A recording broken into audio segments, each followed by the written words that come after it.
Welcome back to Daily Flash. Since the pandemic, the tipping culture in the U.S. has exploded. Nearly every cash register you go to has a screen asking you one more question.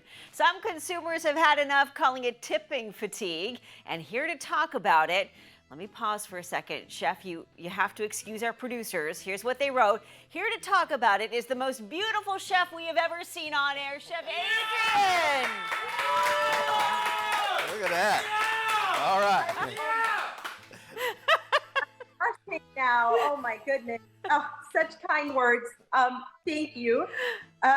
We talk about tipping fatigue, and it's something it's funny because I was just talking about this with my mom, who was getting a to-go order, something that she actually packaged herself, drove herself there, put it back in her car herself, and was asked to tip 20%.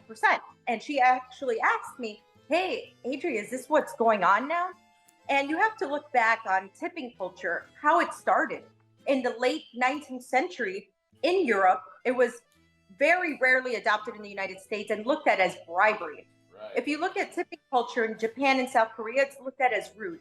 What that tells you is that it's something since the beginning of tipping, it has been ever changing and evolving. I do believe since the pandemic now, it's something that restaurants, just to keep their staff, or keep them happy, keep them paid well, have adopted tipping in almost every aspect. Yep. Let me ask you this. When should we tip and when can we pass? Because I've had similar experiences as your mom. You go to a place, you place your own order, you pick it up at the counter, and yet they're still asking you for a tip. And I got to be honest, I'm nervous. If I don't leave a tip, I'm worried something might happen with my order. I'm sure it doesn't, but the thought does cross my mind. Well, my rule of thumb is I do believe there's no right or wrong answer here. But I do think that if you're in a position where you can give, even when it doesn't seem right, do so. Because this is for the service industry. This is not for, this is not for nurses and doctors and essential workers, really. These are people that are providing us joy, happiness. And if we are in a fortunate position of giving, let's make these service team members happy to be in this service industry, because I will say service is dying. It's dying out. Less and less people want to serve others for just the art of it, for the personal reward of putting a smile on someone's face. And I do think that if those of us that are in a position to be giving, extra giving, even when it's not required, I do think that's something nice. But I do think standard is if you're not being provided a service at a table where you are not doing the service yourself, it is not something that is required. Yeah. I think that's a great perspective. I know we've talked about it on the show. Some places are now asking for a tip at self-checkouts, like at some of the stadiums. You can go in and get a beer from, a vending machine, and it's asking you for a tip. Yes, because that took somebody to load that machine, and probably will take somebody to clean that machine. And with rising costs also of labor, these are ways that they offset it. So it's part of a bigger picture. And I think those of us, again, that are in the position to give, allow service to stay, restaurants, even self-checkouts, convenience lines, all of that to stay in service when we give. What about hitting the no tip button? I do think that if you have that conviction of no tip because either you can't or you don't see that you've been given a service, you don't see that value, then that's okay too, because again, tipping is not required. And let me ask you this, Chef Adrianne, there's been talk of some restaurants getting rid of tipping altogether. And I'm assuming maybe it's made up for in the menu costs, or sometimes in Europe they add the tipping into the bill, so that's already automatically added. What's your take? They are still getting tipped. It's just already put into, it might be called a service charge. It might be built into the cost of the dishes that you're ordering.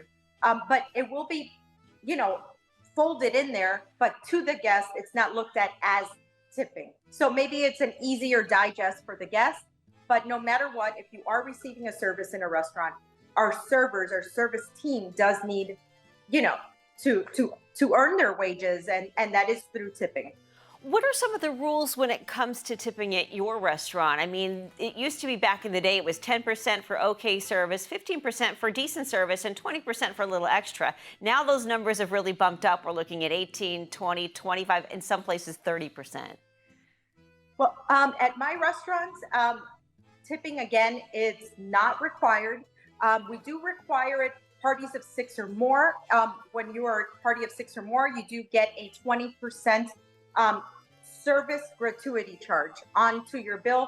But again, it is really not required. The guests can debate that because we do stand by that tipping gratuity it's a gracious act, but we do suggest 20% for parties of 6 or more. And if someone does not tip at the restaurant, what do you do? What do you tell your staff members?